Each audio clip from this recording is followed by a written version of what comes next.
Chapter 4 of Tractate Menachos begins covering some laws of Tzitzis and some further principles of flower offerings and libations. The first Mishnah says, the Tzitzis strings by the corners of garments, the techelas, the blue wool threads, are not essential to the white threads, and the white threads are not essential to the blue threads. The hand tefillin are not essential to the head tefillin, and the head tefillin are not essential to the hand tefillin. The Gemara explains it's actually a dispute as to if the blue and white strings are essential to each other. Our source says no, but others say yes, based on a verse. However, it is explained that our Mishnah could just mean that giving precedent to the white threads is not essential to the validity of the blue ones. Anyways, some explain our Mishnah to mean that actually when it says blue threads are not essential to the white ones, it means that if the Tzitzis threads tear off, so there's just stubs remaining of the blue threads, or just stubs remaining of the white threads, the Tzitzis are still valid. A stub is defined here as enough length to make a slip knot, and it's unresolved if it means enough to tie them all together into a slip knot, or just enough to tie one of the stubs. If the threads are so thick that they cannot be tied into a slip knot, they're valid, as they're noticeable. This additionally teaches that knots are required on every single Tzitzis braid, as if there were just stubs without knots, the Tzitzis would all just unravel. Others disagree. It's also said that the upper knot of Tzitzis is required biblically, as otherwise it would be forbidden to attach the wool to the linen garment, which is a forbidden material mixture called sha'anis. It's said if one of the Tzitzis threads tears off at the base, they're invalid. As mentioned, there would need to be a length remaining that would allow a slip knot. It's disputed if the threads that encircle the others, like these, count towards the number of required strings. It is said it's sufficient for majority of the Tzitzis strings to be braided, which it sources. Some say it's even enough to braid a single link, although it is agreed the best way is to have 1/3 braided and the rest as fringes, which is what's done practically. The length of a single braid is enough for the strands to encircle the others 3 times. It said the number of links should be more than 7 and less than 13, corresponding to the 7 heavens and the spaces between them. There are additional points on this. There was a case of somebody wearing a garment made entirely of blue wool with entirely blue strings. That was fully braided, and some took issue with it as it didn't have any loose threads. Anyways, we say that wool threads are used by a linen garment, although linen threads could be used for a wool garment. And it's disputed as to if a silk garment could be used. Some say they're biblically exempt, but should have tzitzis rabbinically, which means wool and linen threads cannot both be used by silk. This is disputed further from other sources. Regarding a linen garment requiring tzitzis, it's a dispute, and we hold it is obligated. The blue wool is not worn on linen garments, as that's only allowed if you use a special techeles dye to make the wool blue, which is some sort of a sea creature, as will be mentioned later. And there was concern people would just use a regular blue dyed wool, not from this special fish creature, which creates a prohibition of sha'anis, forbidden mixtures. So instead, only regular white wool is used by linen tzitzis with no blue strings. Another reason blue techeles wool is not used by linen tzitzis is out of concern the linen garment will tear and it'll be sewn shut with some linen left over as a tzitzis string, which isn't permitted. As that string wasn't initially intended as tzitzis, it just wound up being added later on. And then as the whole garment is invalid as tzitzis, there's techeles wool on it, and that'll create a prohibition of sha'anis, a forbidden plant mixture. Another issue with techeles blue strands on tzitzis is that they're supposed to be visible, and blue strings aren't as visible at nighttime, so white ones are just used. It brings sources for these principles. Anyways, we said tzitzis strings must be attached with the specific intent as tzitzis strings, meaning if tzitzis were attached to a 3-cornered garment, and then afterwards it's turned into a 4-cornered garment, it'd be invalid. This is additionally discussed. Some even teach the wool tzitzis strings can be permissibly placed on a linen garment without sha'anis mixture prohibitions, even if the garment is exempt from tzitzis. An example of that would be a garment that already had tzitzis attached to it. There's a dispute if a garment that's worn folded in half, like so, to create 6 corners essentially, if that needs tzitzis. It would need tzitzis if it was sewn shut or fastened with tacks. It gives examples of this. Some say this principle that a linen garment does not require techeles thread was actually disputed, as a sage was wearing a linen garment without the threads, and an angel came and criticized him. It said that a garment that's not being worn and is just being kept in a drawer, for instance, should still have tzitzis on it. A funeral shroud should also have tzitzis. Also, it said if a 4-cornered garment tore further than 3 finger breadths from the corner, you can just sew it shut. If it was within 3 finger breadths, it's invalid. This is sourced.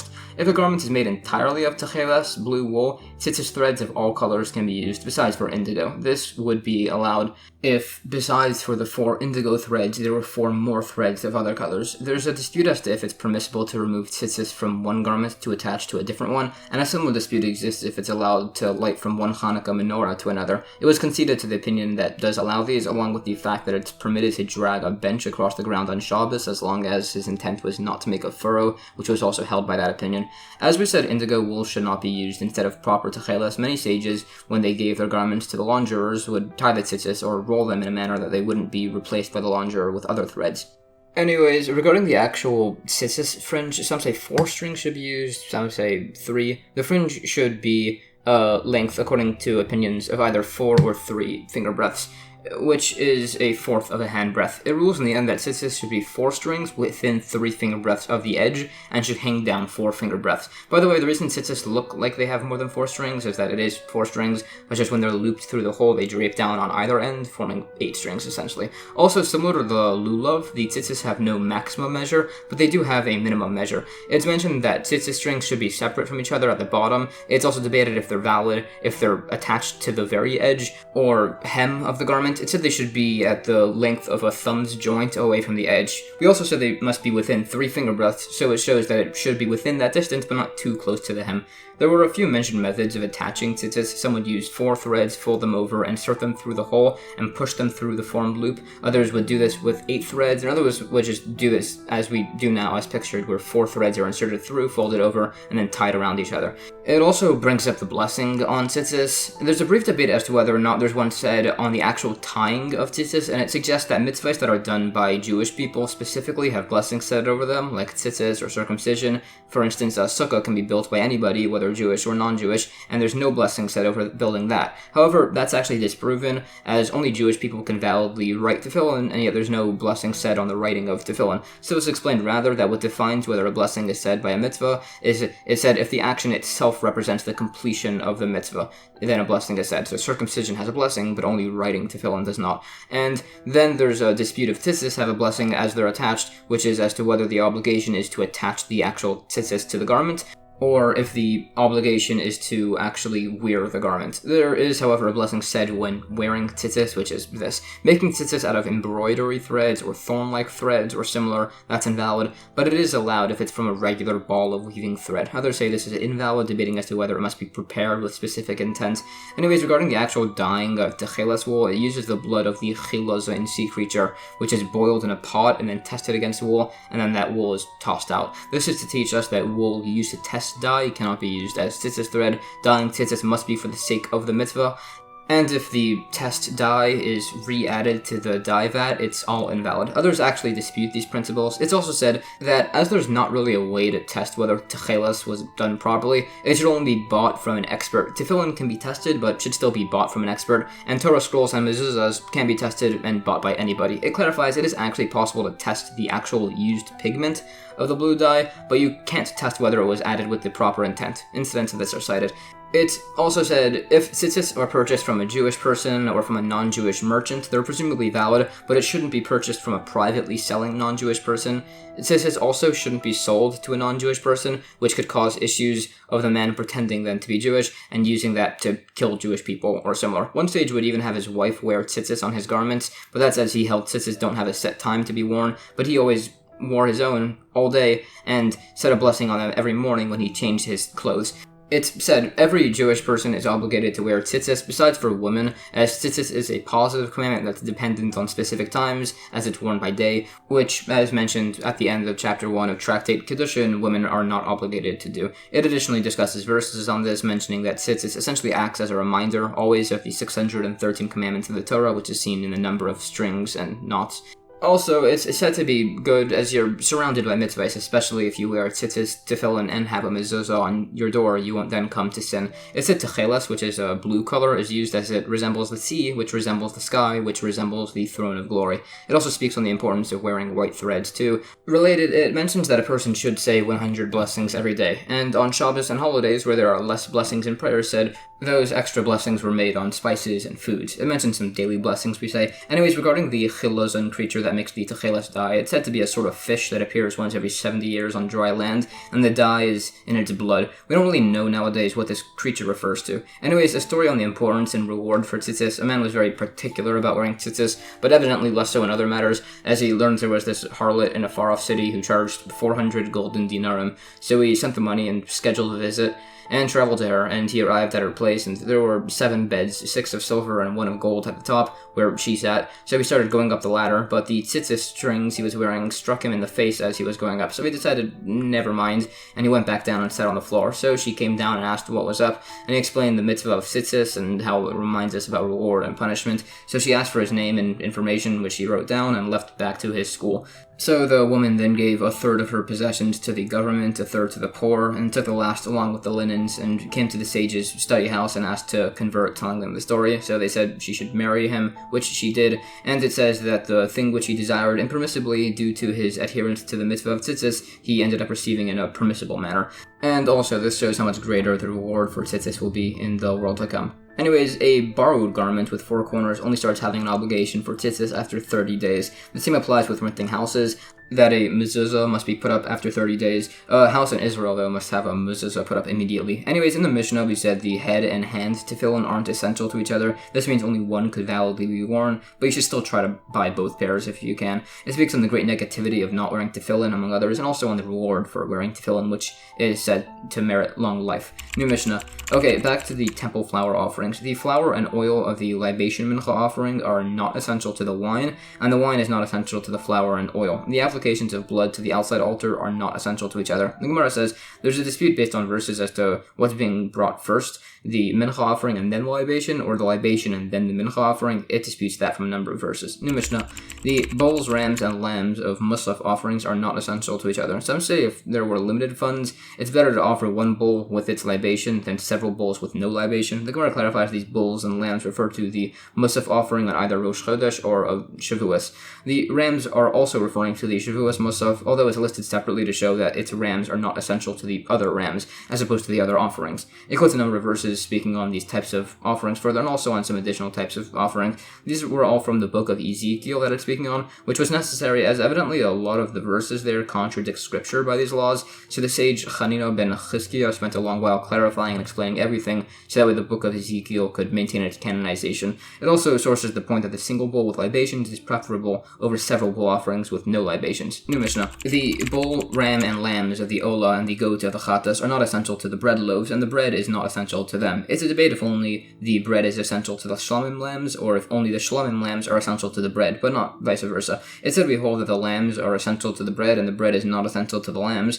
As it said, any offering mentioned in the book of Numbers was a type offered in the wilderness, while anything mentioned in Leviticus was not offered in the wilderness, and both were offered in Israel by the temple. So we can't learn anything here by what was or was not done in the wilderness. So rather, we know that the lambs are essential to the bread, but not vice versa, as the lambs render themselves permissible without the lambs, but not vice versa. The Gemara additionally expounds on these listed principles. It explains there's further dispute based on verses. Anyways, it's asked as to what exactly binds the loaves to the lamb offerings, which step of the process exactly. It's suggested to perhaps be the waving, but that's disputed. Perhaps the slaughter, which is spoken on further. There are various unresolved points on this. It's asked as to why the lambs and the breads are linked to be essential and not by the bulls and rams of the Olah offering and their breads, and suggested the difference is as waving is done here, but again, that's disputed. There was that mentioned opinion that the lambs are not essential to the bread, meaning the breads can be offered alone. If that's the case, it said they should be waved and then left overnight to become invalid and then be burnt. They aren't eaten, in case people think that that's the proper